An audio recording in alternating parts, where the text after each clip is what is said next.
Doing Right. well. Excellent. Excellent. So first, want to thank everybody once again for joining us for another online event. Once again, shout out to all of you that joined us for our virtual con back in September. That was a huge success. Thanks to you guys for checking us out, for your comments, for your support, and we welcome you yet again for another online event. And tonight, gonna have something special. We're gonna be talking horror movies. So Chad, talk to me, man. What is it about horror movies that gets you going? Well, people just like the thrill, right? People like to get shook a little bit. They like to get their heart rate up. I've never really been into roller coasters myself, but I love movies, and a movie that can kind of shake you up a bit, scare you a little bit is always a good time. So, what better day to discuss the genre of horror, but on Halloween? What about you? Why do you like horror films? Man, I think I've been fascinated with horror movies. Like all of this stuff is just in me, man, from being a kid. And I remember as a kid being able to watch them, but at the same time couldn't go to sleep. You know what I'm saying? That night. But I would always go back for more. I always enjoy just the thrills of them, depending on how well it's done, the creativity behind it. So that's something that I've always enjoyed, and it kind of fits, depending on what kind of horror we talking, it goes easily into that whole supernatural fantasy type of film. So I think that's kind of crossover appeal for me. Yeah, that's what's up. That's what's up. And I think that horror films allow you to really explore certain themes, especially like the new kind of social thrillers and social horror films that we've been seeing lately, like what Jordan Peele did with Get Out. Right. And that's the thing, like horror, it's another platform that people get to tell their stories. And the great thing about horror is like it'll go into different genres. I know there's always this debate whether or not Alien is a horror movie or a science fiction film. For me, what do you think? I've always seen it as a horror movie set in space. You had the same setup, you had the same type of characters and so forth. The chase was there, and it was just put in a science fiction setting. So that's the cool thing about horrors. It crosses over. You have like romantic type horrors and so forth. So it allows for greater creativity.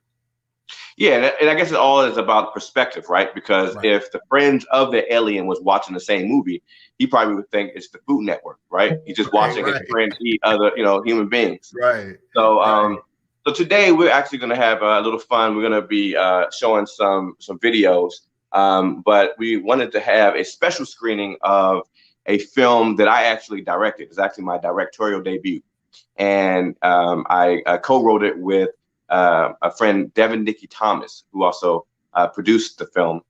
We did this back in 2014, and Dark Therapy is about a vampire with an irrational fear of blood who seeks psychiatric treatment.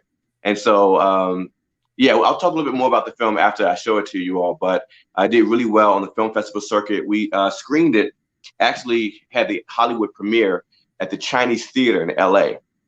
So that was like one of the highlights of my career at the time. And it's still kind of, the good thing about this film and it being a genre piece is that every Halloween people share it and people watch it. I think it has over 42,000 views on Facebook alone. And just last year, it actually got a worldwide 3-year distribution deal with Revolt TV, which is Puff Daddy's network. So that was a cool blessing. So without further ado, let's check out Dark Therapy.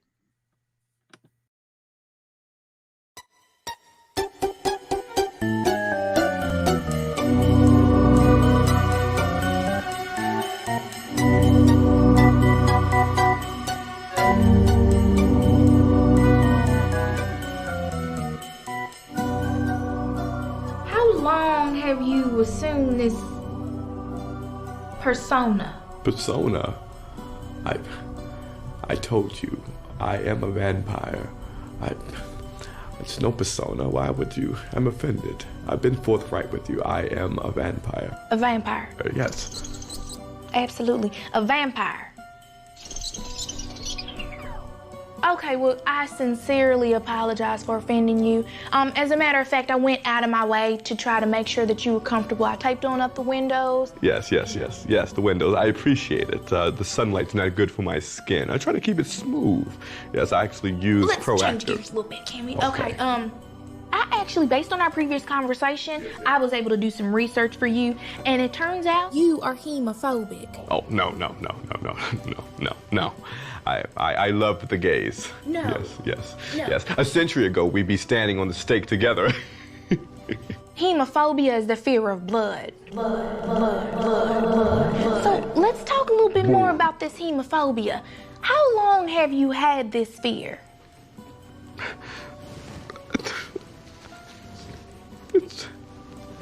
This feels like an eternity. I can see how that would be difficult for you. Well, how do you sustain yourself? Well, let's see. McDonald's. Yes. Usually number 3, no pickles. Five Guys. Although I think I have a bit of a peanut allergy. It's funny, eh? A vampire with a peanut allergy who's afraid of blood. Oh, I have to go get this, okay? It's stolen. Excuse me. What's up, cutie? Hi, thank you. Yeah, you're welcome. So that's the food you ordered. We got lo mein, fried chicken, shit. That's a motherfucking vampire? His name is Erebus, and he may or may not actually be a vampire. No, he may be. But Erebus? Erebus. Your name Erebus? That's a damn vampire name. You got the windows taped up. That's slick as shit, man. What? Can I take a picture of him? No, this is you are being rude. All right. Bye. Hey, do some vampire shit, yeah? Bye. You fight me? Hey, I mean, don't bite me on the neck, but like somewhere masculine. Okay. Look, I got something for you. Hey, it's not what you think. It's not. That's that blood. Well, okay. It's not blood. This is mumbo sauce. It's something that the kids put on all the fancy foods in the carryouts and this. But it's mambo sauce. You know, I'm not 100% sure what it is or what's in it, but you can put it on literally anything. What does it taste like? It tastes like a little bit like Kool-Aid. There's a little Kool-Aid in that's it. ratchet. Oh, look at you being all hip. Look, okay, so I'm gonna open this, all right? And I want you to taste this. It's not blood. It's not blood, I promise you. I guarantee you it's not blood, all right? So I want you to dip a finger in there, taste it. Okay. Ooh, it's cold. Sometimes they forget to heat it up, but it's all right. Yes, that's ratchet. Little bit. Go on. Damn, that's good. See, Yeah. put that shit on anything. Oh, it's giving me life. I'm so happy you like Let me it. just try that again. Sometimes the first time is not the right. Went down the wrong pipe there. Yes, I understand how that could be uncomfortable for you. Look, it looks like you enjoy this, so I think that we can say that this will be a good aversive therapy for you. Yeah. So I'm going to go ahead and leave this here and schedule you another appointment, all right? So I'm taking my food on over here.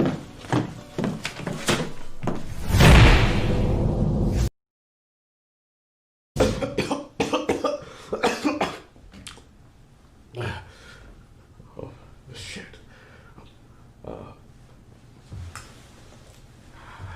I'll just take the door. Next Thursday works though for me.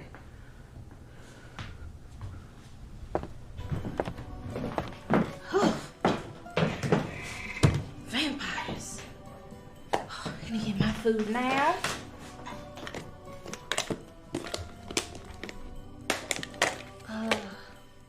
Let me get my sauce.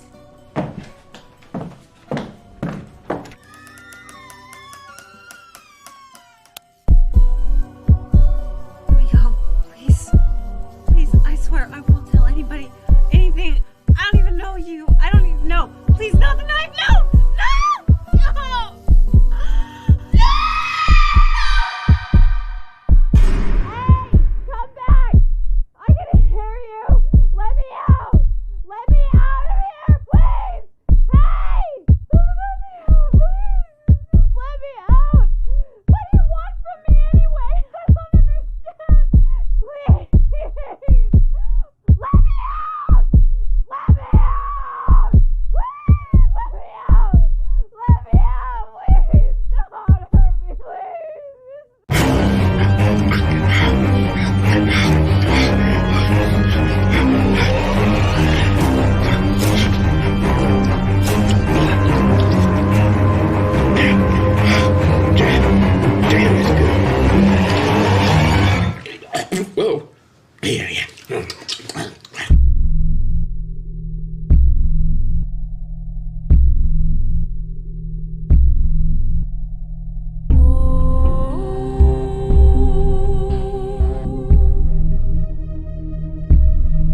Yeah, I always liked that film, man. Hey man, thank you so much. Thank you. Hey, it was so much fun playing that character. And my co-stars were Devin Nikki Thomas, Nico Tarley, and Honey St. Dennis. And we filmed that in one day. Actually, I did a film called The Suffering, and we're going to show you a trailer and a clip from The Suffering a little bit later. And the makeup artist from that film did the makeup for this movie as well. And they, man, I was in a makeup chair for like an hour and a half. You know, it was really cool, long process. I had fangs that were custom to my teeth. I had long acrylic nails. I had a lace front. You know, lots of makeup. I had white, you know, contact lenses, which were, you know, slightly uncomfortable. But I did it for you all. I did it for you all. And you know, I just always wanted to. You know, a lot of my favorite actors are chameleons. You know, character actors like Johnny Depp, Gary Oldman, Christian Bale, Jeffrey Wright. And so I wanted to, you know, play a character that where I could kind of morph into something else. And, you know, actors are always at the mercy of other people's yeses. And so I wanted to empower myself by creating a character and giving myself my own opportunity. And that's what I tell a lot of actors is, you know, to getting to start writing and producing your own content.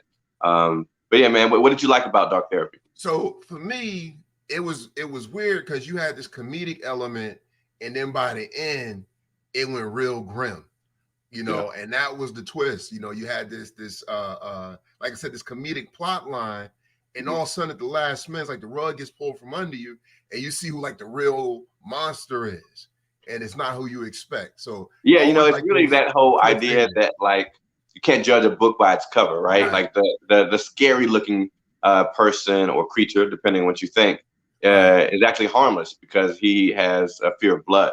But the person who, you know, is unassuming, you know, got literal secrets in her closet. And if you are just tuning in and you missed Dark Therapy, just go to Facebook and look up Dark Therapy. It has over 40,000 views. So go ahead and join in and check it out. It's also on Revolt TV as well. But yeah, man, that was definitely one of the things. You know, I like irony. Whenever I write, I like to inject irony either in the performance or in the dialogue or in the plot, you know. So a vampire who's afraid of blood, that's clearly, you know, ironic, but also just the twist ending, you know. So we wanted it to make it dark. And, you know, the funny thing is, Will, is that when we first wrote the script, when we first worked on it, it ended with the therapist getting a call from her secretary in which she says, you know, Dr. Ann Rice, Cookie Monster is on line 2. He had a relapse, right?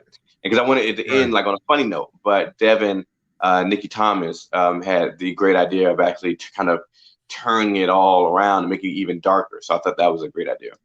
Oh yeah, that was a good twist. So let me ask you this: what is it about the vampire for you that, you know, makes it such an intriguing character? What is it about a vampire? How did you arrive at this point where you wanted to do a vampire story? Yeah, you know, I've always been interested in vampires, you know, even since like Sesame Street with Count Dracula, you know what I mean? I just think the idea of like, you know, I'm kind of like a night owl myself. So like, you know, creatures that live kind of at night or mostly at night kind of appeals to me. I really like the fact that they kind of still look human, not Erebus. Although I've seen some people who look like Erebus, they probably should get some sleep and take some vitamins. But you know, typically, and I was a big fan of Blade, for example. You know, so I just like ideas where, you know, when you have kind of a monster who kind of can blend in with other human beings but have super strength, even though they have weaknesses, the kind of their strengths make up for it. So I always thought that was cool. And you know, I wanted to play a character where I could change my looks, right? So I was trying to think of all these like ideas. And when I was brainstorming, I was looking at a movie called Dark Shadows with Johnny Depp. Which was actually a remake of the TV show. And that's kind of how I got the idea. Gotcha. What about the title? That's always intriguing me, Dark Therapy. Yeah. We first were going to call it Mumbo Sauce, actually. That was the working title for the script. Because, you know, mumbo sauce, the condiment that is beloved in Washington, D.C., was very, a very specific, kind of nod. I found that the more specific you are in storytelling, the more universal you are. We screened it in LA, and people from DC came up to me afterwards, and they were like, man, I love the film, but I love the mumble sauce bit because we can't get mumble sauce here in LA. But then we went with Dark Therapy. We just thought it was more cinematic, and it turned out that dark therapy is an actual psychological term. I got my Bachelor of Science in Psychology from the University of Pittsburgh, and so I'm always trying to inject psychology. So when we kind of came across this term, dark therapy, which is an actual way to treat patients by kind of removing light stimuli from a room, we were like, man, it's awesome that the title is a psychological term, but also goes with the darkness of the film, especially the ending, and goes with the theme of it being like, a vampire meeting with a psychiatrist or a therapist, so, yeah. Right. Well, for me, and when we start talking about my favorite films, you're going to see how it kind of speaks to it. But I always found vampires as a whole intriguing. Love vampire films and the different takes on them. Like you've seen your romantic vampires, you've seen your superhero vampires, you've seen the villain, the tragic villain, you've seen all different types. But I'm always intrigued by the black vampire, because what I find interesting with that is this idea that you have this creature that can't partake in things that black people enjoy. The idea that you have a ailment that will prevent you from going to church. As a black man or woman, when you look at the role that the church has played in our community, can you imagine being tortured to the point that you can't attend church? You're talking about a creature that can't go out into the sun. It is often said we're the people of the sun.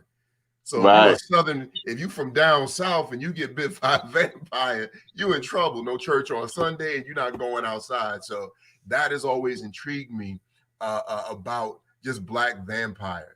Okay? That's interesting. I never thought about it in those terms. When I was younger, I didn't really see that many black vampire characters, right? So when I wrote the script, kind of my only kind of context was like Eddie Murphy's Vampire in Brooklyn, which I really enjoyed. In fact, I think it's underrated in my opinion. Eddie Murphy's one of my favorite actors, and similar to the other actors I mentioned, he's known for changing his appearance for a lot of the characters he does. But that movie, similarly to what you were saying, is like very dark. Like it has a lot of darkness in it, and humor. You know what I mean? But like, what's your favorite like black vampire character? All right, so I want to talk about, and we're going to show a trailer from one of my favorites, Blackula. This one, I saw this on TV as a kid. By that time, it was out of the theaters. But I remember seeing that for the first time and seeing a black vampire just struck me. Because like you said, that wasn't something you had often seen. So this movie had come out in 1972. And this is like around like the blaxploitation era. It's like, towards, we're getting to the end of it. But what was fascinating with the film was when it was originally pitched, it was going to be a spoof. It was going to be a comedy. But the guy that's playing Blackula, William Marshall, if I remember correctly, he's a serious actor. This guy's like Shakespearean trained type of actor. And he said, no, we're going to take this thing and make it serious. So when you see this film, understand it was supposed to be a comedy at first. Because even when you think of the name Blackula, that sounds a little, contrived, humorous. Like a spoof. Yeah, exactly. But he took it and actually made it something serious. And as I got older, when good movies, when you see them, you see something different every time. You know? And for me, what was intriguing was he was an African prince, Mama Waldy. And he actually goes to Dracula, Count Dracula, to get him to stop the slave trade on his people. So this guy with his wife, he's going to appeal to Dracula to stop the slave trade. And as a result, Dracula traps him, and then he turns him and so forth, and then he awakens in the modern day. And the other thing that I found interesting with it was at the end, he basically ends up taking on the police. So they still found time to have this black character going head up with the police force by the end of the film. You know, and Wow. like I said, with these with good villains, they end up being sympathetic at the same time as they are, you know, this villainous character. You also kind of feel sorry for them, you know. Yeah, That's yeah, one that's thing. really interesting to I love when you can have like historical fiction, you know, and you Right, can still have social commentary right. when you're kind of exploring these kind of fantastical ideas, you know. So let's how about we check out the trailer to Oh, for sure. Blackula? Yeah. All right. You shall pay, Black Prince. I curse you with my name. You shall be Blackula. Blackula, the Black Avenger, rising from his tomb to fill the night with horror. Blackula, Dracula's soul brother, deadlier even than he. You know, he is a strange dude. You're the nut that ran in front of my cab. You're the only imbecile on this street. Boy. Blackula. Look at man, you found, I mean, she's got to be around here somewhere. I mean, now listen, you take your hands off of me. I don't know you. He thirsts for your blood. He hungers for your soul. Warm young bodies will feed his hunger. Hot, fresh blood will quench his awful thirst. Make it a Bloody Mary. Are you, into the occult? No! How about the, heavy stuff? What do you think of vampires? Vampires? I think they're possibly the most fascinating of all. More horrifying than Dracula. The Black Avenger, Blackula. From American International Pictures. Yeah, so Dracula, Soul Brother. That's bad. yeah, so that's one of my That- favorites. That's Yeah, hilarious. if you're asking me what are my top horror movies, that's always on the list. Everything else might change. Well, I love how like when he turned like the vampire, he got like a little bit of facial hair and his beard didn't really connect. You know what I mean? He looked like a hotep. You know what I mean? Yeah, the Wow. massive, yeah, he got the sideburns and the whole nine. So Yeah. yeah, like I said, man, when I saw that as a kid, man, that one stuck with me, and I still watch it to this day. You know, they actually had a sequel to it called Scream Blackula Scream. Scream Blackula Scream. Say that 3 times, right? So you know, and that one starred Pam Grier. You know, this one Well, I love is her. yeah. So this one you had a sister by the name of Vanetta McGee that was the co-star, and then you get the Scream Blackula Scream. You had Pam Grier in the co-starring role. That's what's up. You know, when I showed Dark Therapy to audiences at film festivals, a lot of people will bring up Blackula, and it just goes to show like how few Black vampire characters exist that people tend to always kind of think of like that character. But also shows just how impactful it was to the culture, and how they were able to still kind of really encompass and capture the zeitgeist of that time. Exactly. And that's the great thing about film, it kind of captures the moment in time. So if you wasn't around back then, you watching it, you getting the music, you getting the fashion, you're getting the sense of, like I said, the social aspect. Because I don't think it's an accident that by the end of the film, he's taking on the police. You know what I'm saying? So I think they were able to capture a whole lot in that film. And like you said, it's still impactful. But man, when you talk about like Black vampires, only a few films come to mind. So there's yours, obviously, Blackula, like we just saw. You mentioned Blade. I know that Spike Lee had done a remake, The Sweet Blood of Jesus, which was a remake of let's say it was Ganja and Hess, which was an early vampire film. Like you said, Eddie Murphy did Vampire in Brooklyn. So maybe we'll start to see more of it, because like you said, now that more and more people are looking at socially conscious type of horror films, it'll be interesting to see what people are going to do with that genre moving forward. Because usually horror films in general kind of give us a sense of the time. So because if you remember I think it was think it was Blade. You know, they referenced it being something like an STD. You know, yes, being transmitted through the blood and so forth. So for whatever the time period, kind of matches up with, you know, the horror genre. Yeah, and I remember Sanaa Lathan was in that. Man, she was fine as I don't know what. Yeah. I was so mad she wasn't in 2 and 3. I was like, come on now, come on. Yeah, that would have been, you know, something they could have easily done. So, all right, man. So that's kind of something from the 70s, right? Am I correct? So what is like something that's a little bit more modern that you like? So it was interesting. So when I was thinking about my favorites, like I said, I could have done hours. I could do hours of horror film, but I wanted to bring something a little more modern. There's this film that I came across about a year or so ago called Hereditary. And when I tell you that this movie, I won't say I was scared. I will say I was certainly more attentive. You like that's like because you gangsta, you know. I wasn't scared. I was more attentive. Yeah, I was more aware of my surroundings. Yeah. You were more alert. Yeah, exactly. Right. So what I want to do now is I want you guys to check out the trailer for Hereditary. Cool.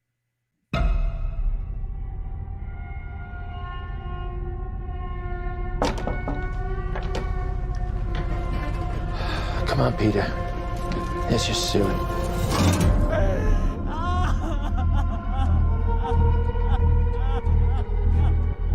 It's heartening to see so many strange new faces here today. I know my mom would be very touched and probably a little suspicious. My mother was a very secretive and private woman. It's Grandma. You know you were her favorite, right? Even when you were a little baby, she wouldn't let me feed you because she needed to feed you.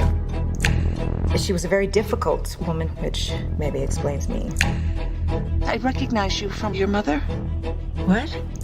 Sometimes I swear I can feel them in the room. Oh my God, what's that? She isn't gone.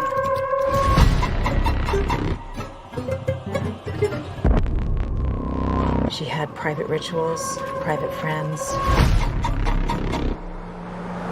Who's gonna take care of me? You don't think I'm gonna take care of you? But when you die. She wasn't altogether there. At the end.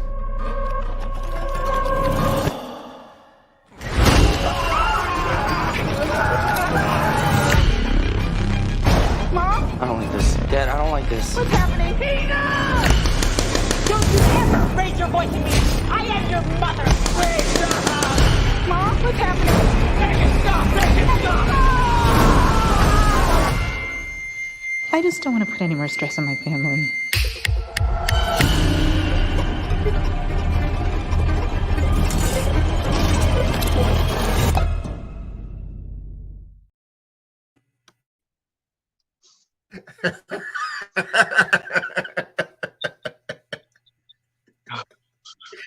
Oh man. Whew. Yeah, man. I know what you mean. I had to go lock my door real quick. Man, when I saw that film, and even if I tried to explain it, I know I would do a bad job. All I can say is if you like horror, go check it out. But I tell you, what's good about films, or when a film works, is that it works on many levels. And I can't say this much without spoiling anything. It's about how families deal with loss and trauma. You know, and it just takes, once again, with the great thing about horror, like we said earlier, is you can expand it into different things. And when I saw this, you know, on top of it just being scary, you know. Right.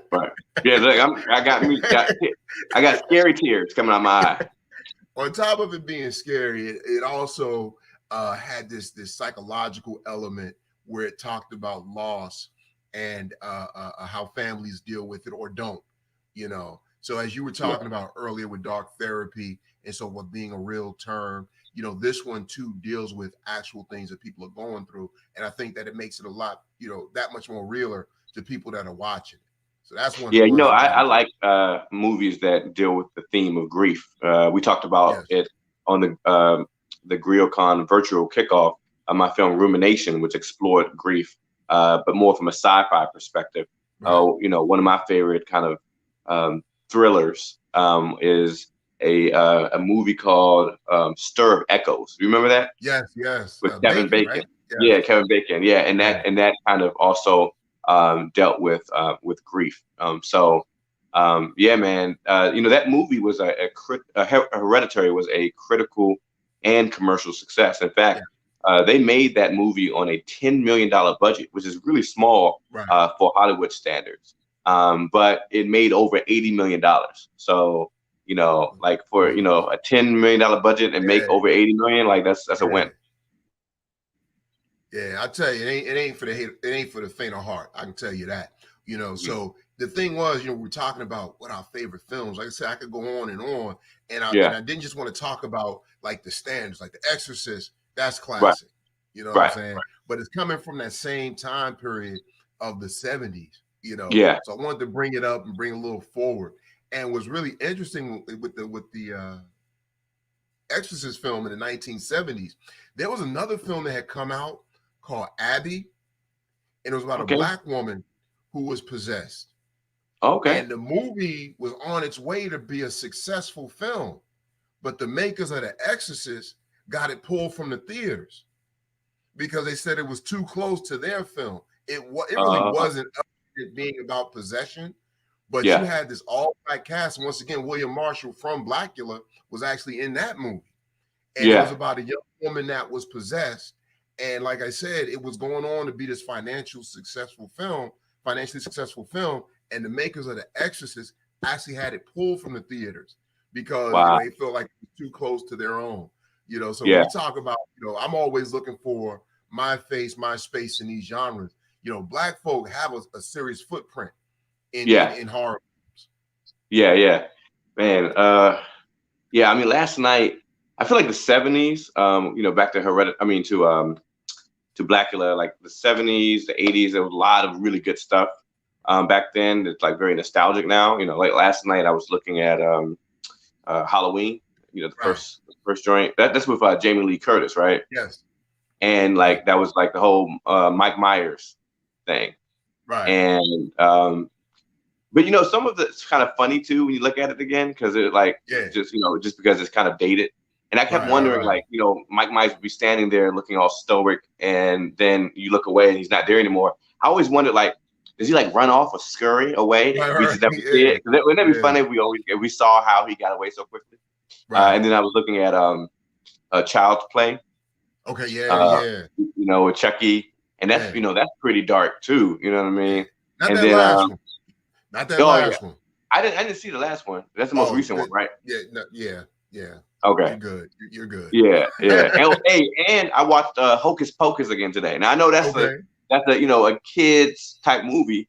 But, it had some. When I think that movie came out when I was like a kid. You know what I mean? For me, it was kind of it was fun. It was intense. And I think it still holds up. Man. When you talk about kids horror films, that's always an interesting type of film because there's this line that they got to walk where it's for children, but at the same time they want to satisfy that horror element. I saw this film, Coraline, stop motion. I don't know if you've ever seen it. I heard about that.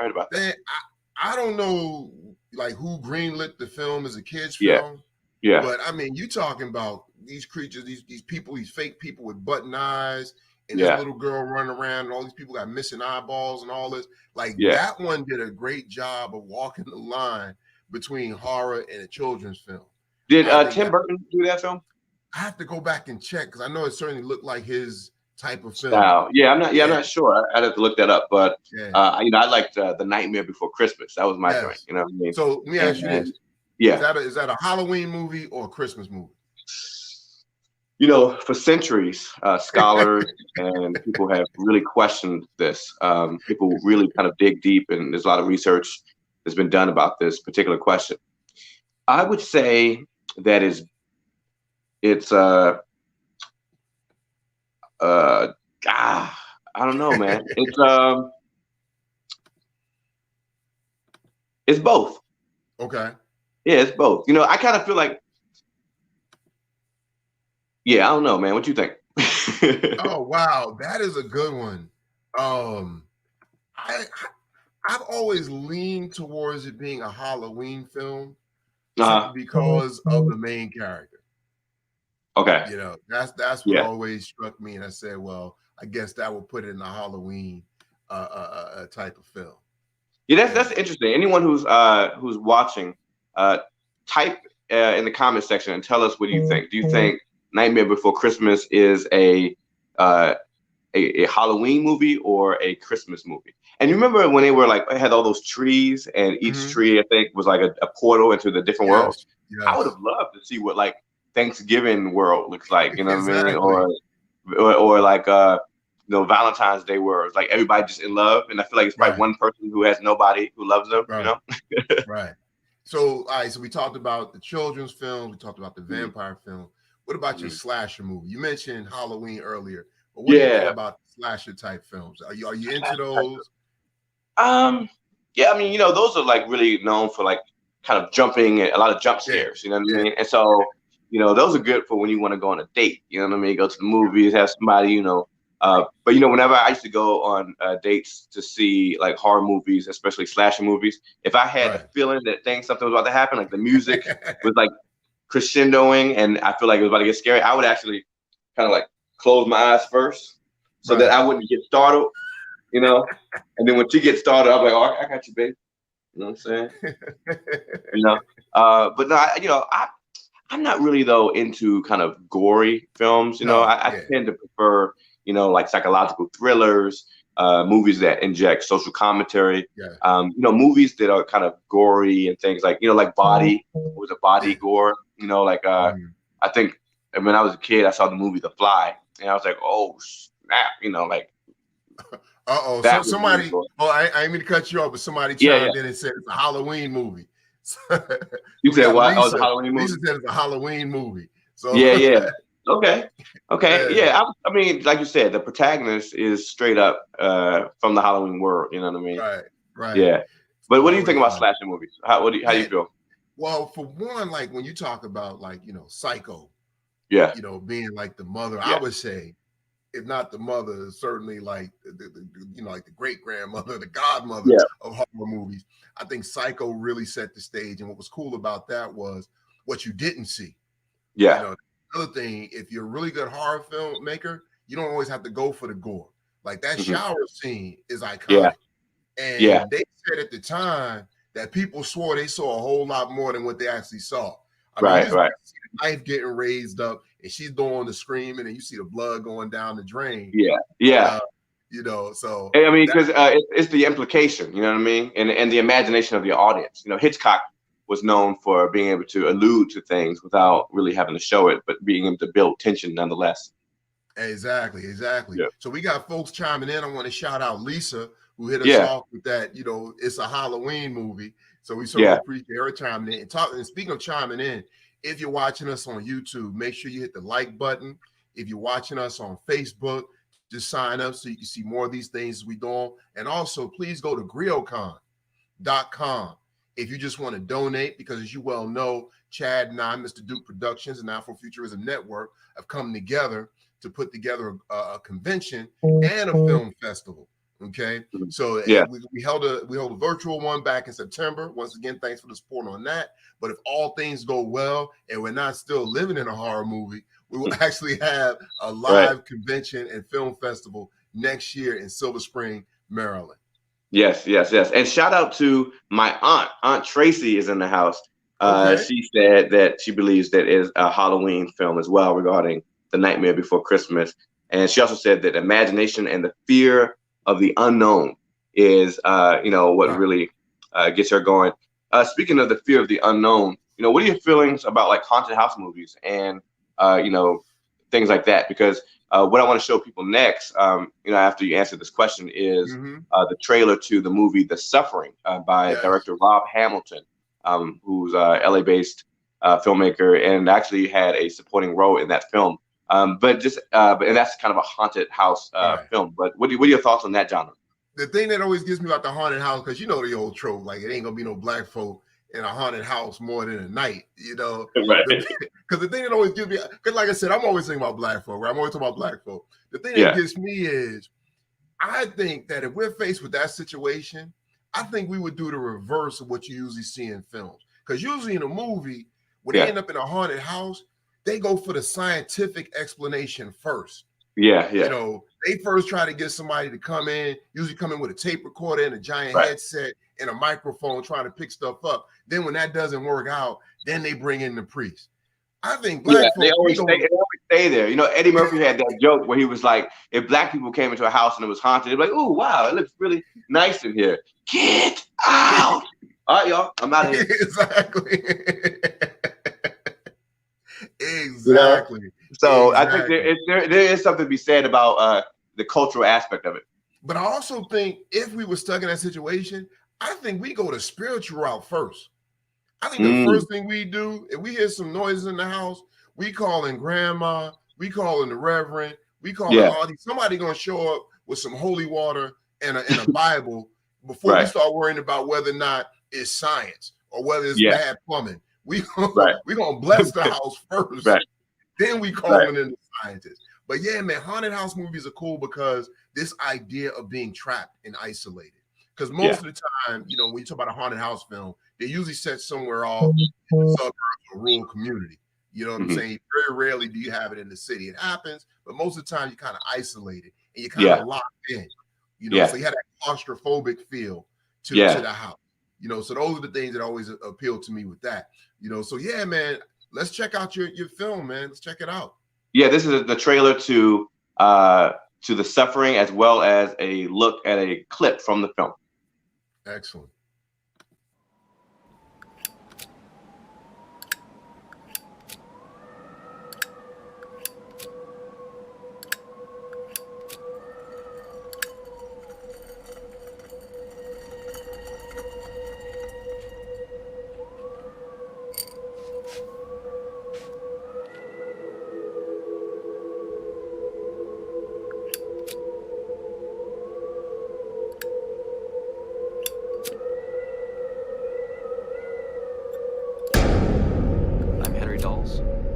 Here to appraise the estate. Mr. O'Neill can be a rather demanding soul. Without a beneficiary, why bother with the appraisal? Curiosity, I suppose. Even I don't know everything about this place.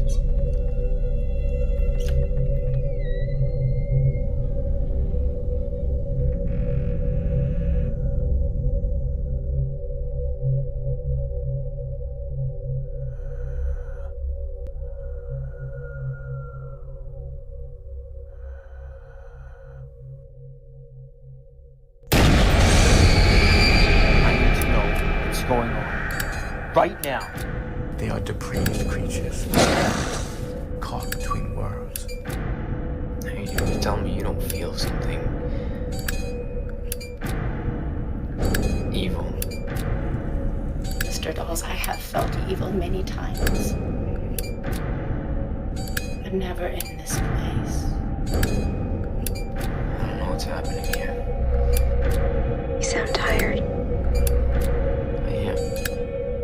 I love you, Henry. I love you, Henry. I love you, Henry. I love you, Henry. I love you, Henry. Is this hell? Oh no, Mr. Dawes. This most certainly is not.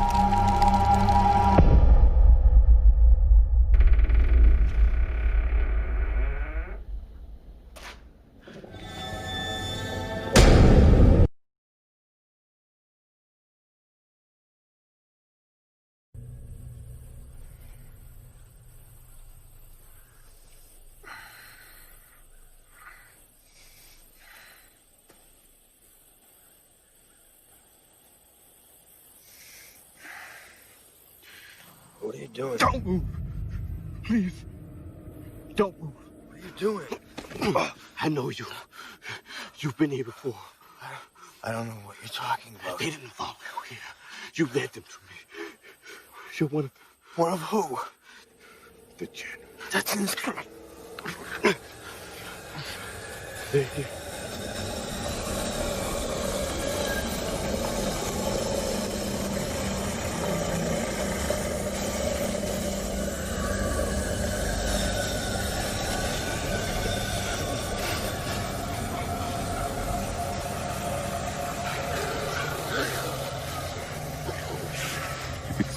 and I will take you with me. I swear to you.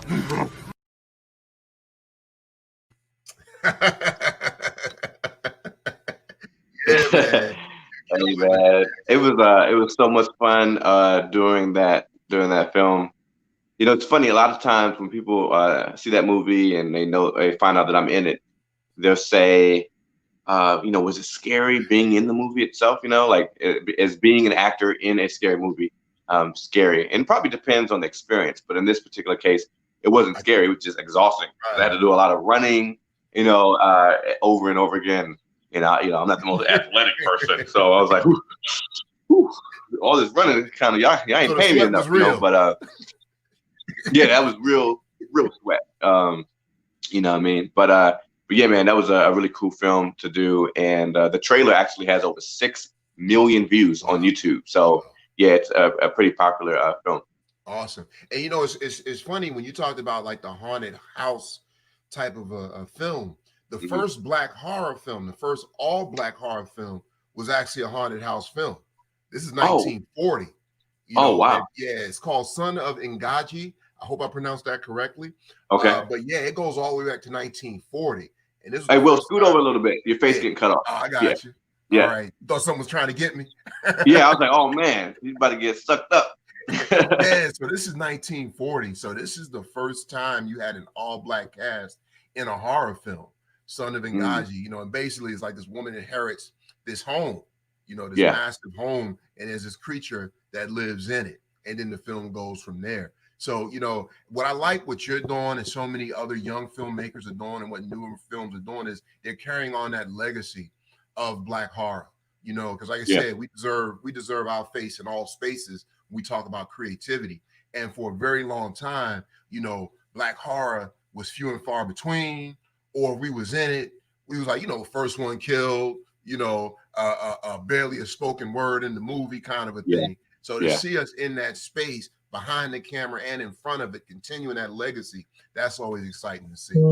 Yeah, and right now, what's been kind of trending and really popular is Lovecraft County, which has a lot of kind of sci-fi and horror elements. Lovecraft is one, and what's good with Lovecraft is able to inject so much of the history into it. So it's something that you're not only, you know, taken in by the story or the horror or the sci-fi elements of it. You know, I remember in the opening scene, you had was it Jackie Robinson with a baseball bat taking on, you know, one of the creatures out of Lovecraftian horror, and I thought that was an awesome scene. Yeah, there's even like Emmett Till in one of the scenes. And I said Lovecraft County. That's actually PG County. I was thinking about. No, it's Lovecraft Country. Yeah. So it like I said, it's really good to see our stories or our faces, you know, being presented in these different genres.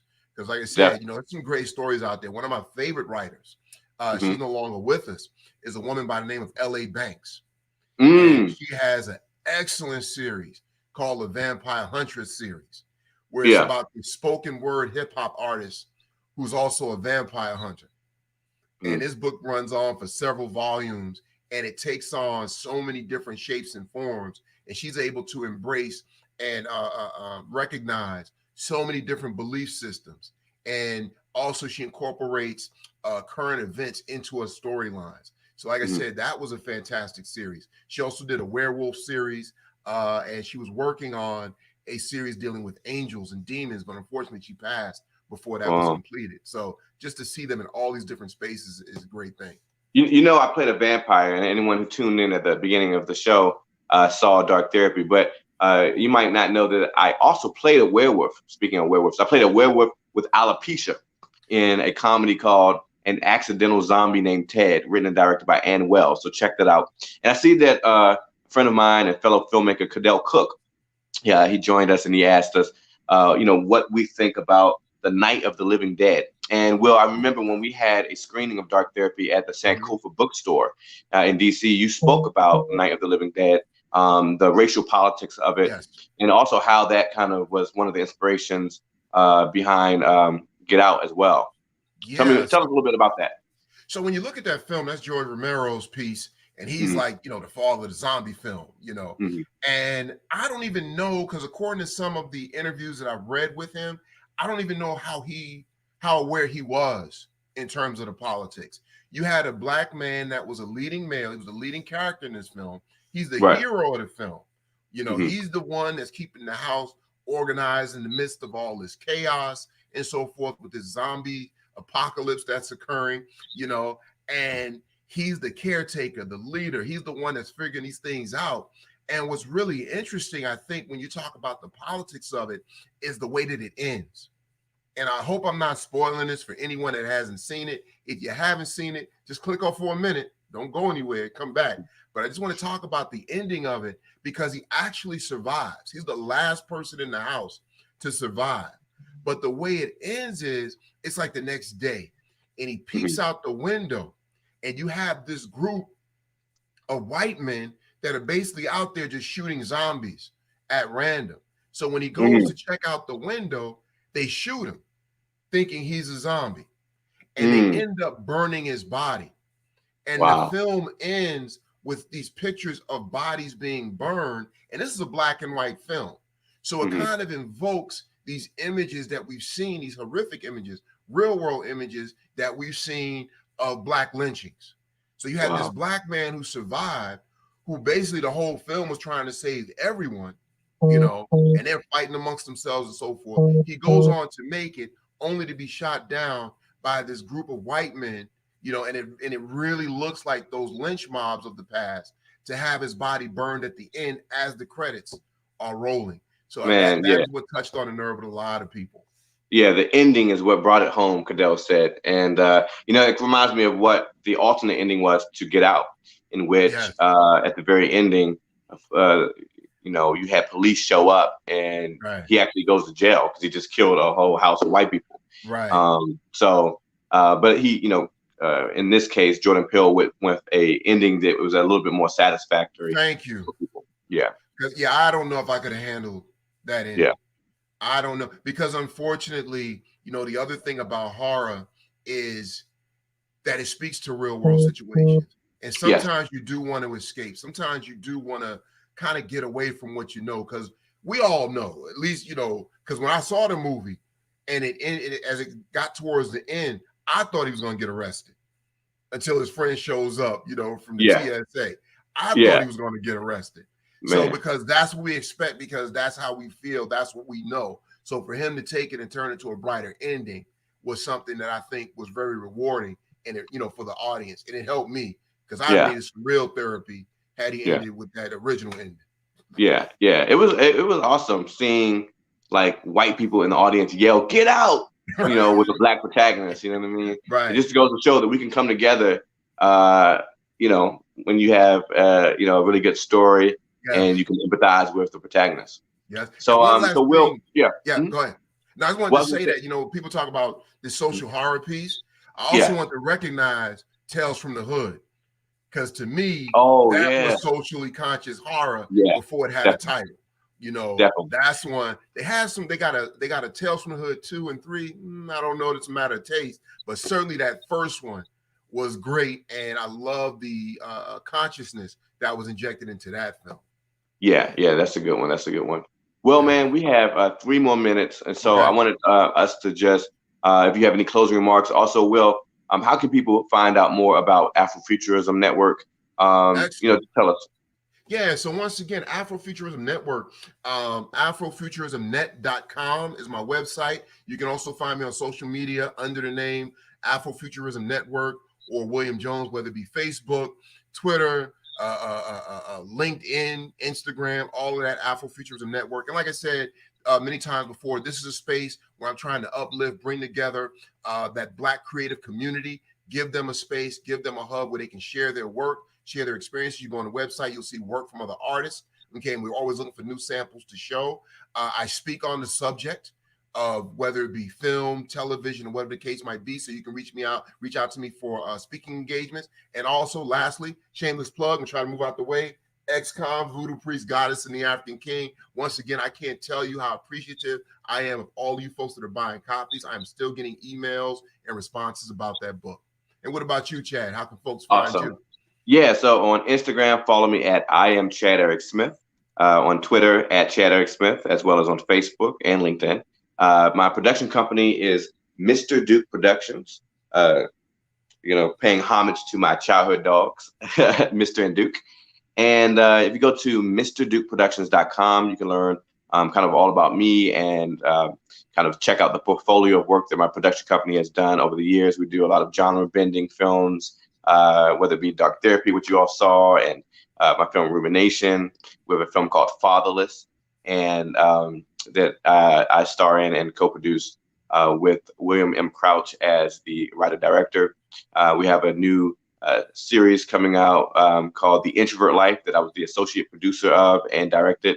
So yeah, check out the website. Hit us up. Maybe we can collaborate. And again, we want to thank you all so much for tuning in. Visit GriotCon. Yes, GriotCon. Yeah, definitely visit GriotCon.com. We can't wait to have this event. Hopefully, God willing. Yeah, man, I'm just happy. I'm so happy that we were able to do this on Halloween, and I had a great time chatting with you, man. Same here. And once again, shout out to all the folks that are watching us on YouTube and Facebook Live. I see my man Keith chimed in. Thank you very much for checking us out. Once again, Lisa and everyone else that chimed in. And you'll be seeing more from us as we do events like these. And once again, we can only succeed because of folks like you. So I really appreciate it. I know Chad appreciates it. So we just want to continue to present you with these interesting topics and talks and so forth. So be sure to check us out in the future as well. All right, y'all. Take care. All right. Take care.